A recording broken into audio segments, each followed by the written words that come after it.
సాతానుడు వచ్చి నన్ను అలా బయటికి వెళ్ళిపోమంటే ఎలా కుదురుతుంది?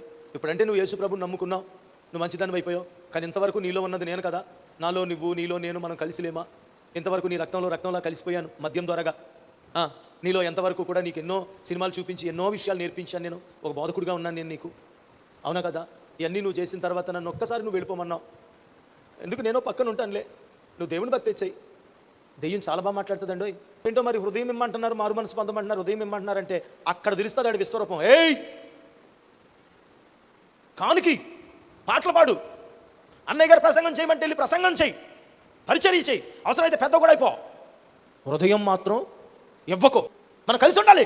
నువ్వు హృదయం ఇచ్చేసావంటే నీలోనికి నేను ఇంకా కానికిస్తే నాకు బాధలేదు, పాట పాడితే నాకు బాధలేదు, అన్ని చెయ్యి, హృదయం మాత్రము ఇవ్వకో.